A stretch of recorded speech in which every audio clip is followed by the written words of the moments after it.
Hello and welcome. I'm Dr. George Lundberg, editor-at-large for MedPage Today, and we are in Chicago at the meeting of the American Heart Association, and we have the great pleasure today of having in the studio with us the president of the American Heart Association, Dr. Ralph Sacco, who's also the professor and chairman of neurology at the University of Miami, where he recently moved from Columbia. When did that move happen? Well, I moved actually now 2007. Well, it's not that recent, 3 years, but I had lost track of you. I knew about your work in Upper Manhattan. Sure. And a lot of the epidemiology information that you generated from your group, diversity and so forth. But we're here today to talk mostly about your new job, which is the president of the American Heart Association. Did you campaign hard for that job? Campaign? No, there's really not a campaign. You work your way up. You work your way up. One thing about the AHA, it's an incredibly distributed organization, and there are multiple committees. And so I was chair of the Stroke Advisory Committee, or the Stroke Advisory Committee for the American Stroke Association, which is a division of the AHA. Okay. And by virtue of that, I sat on the board for a number of years. And so I guess board members said, oh, the stroke guy's not too bad. Yeah, and they took a chance on you because I think you're the first neurologist to occupy this position. Is that right? That's right, first neurologist. Will you be the last, or do you think you're going to start a group? I hope not. I mean, right now, the stroke is very much woven into the fabric of the American Heart Association. Right. And as you know, there's so much that overlaps between heart disease and stroke. We are probably now the third largest council, and there are 16 councils in the American Heart Association, so I look forward to the day when there'll be a second neurologist. Yeah, well, thinking about this big picture, why should any American die from arteriosclerotic heart disease or stroke? Any. Why? Is this inevitable? Or is the progress we're making the sort of thing that means we could obliterate it? Or what do you think? It would be nice to hope for a cure.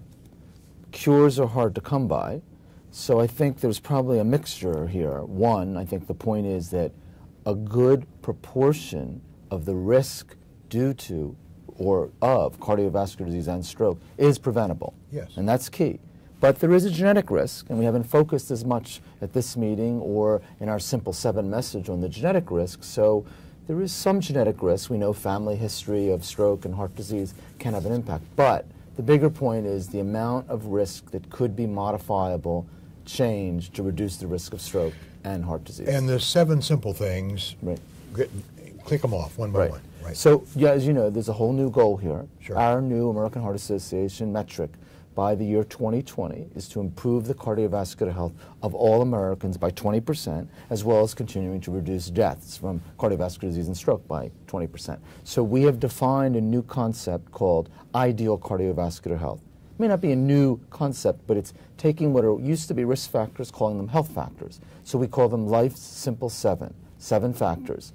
4 of them are behavioral: smoking, don't do it, obviously physical activity, obesity and weight, keeping a BMI down to a certain level, and diet. I still think diet will be the most difficult. Only 0.5% of Americans meet the ideal category for the ideal diet. And then the 3 key ones are metrics: blood pressure, of course, keeping the blood pressure in the right level, cholesterol, and blood sugar. I was impressed with the data that was shown during the opening ceremony in terms of what the relative value was in each of those areas, and I frankly thought stopping tobacco use would have a greater impact than your slide showed. It showed it would have a lot of impact, but not as much as some of these other things. Is that right?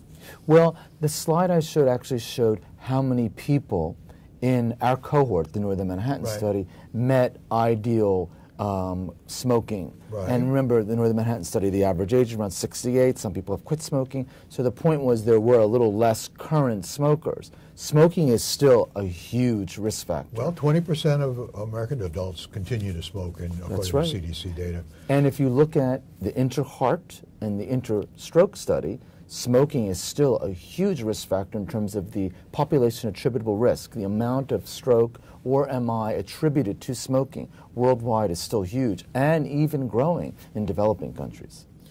Yeah, well, I love goals, and I love setting goals, and I've been disappointed so many times when HHS has said it's Healthy People 2000, and most recently, A Healthy Diet 2010.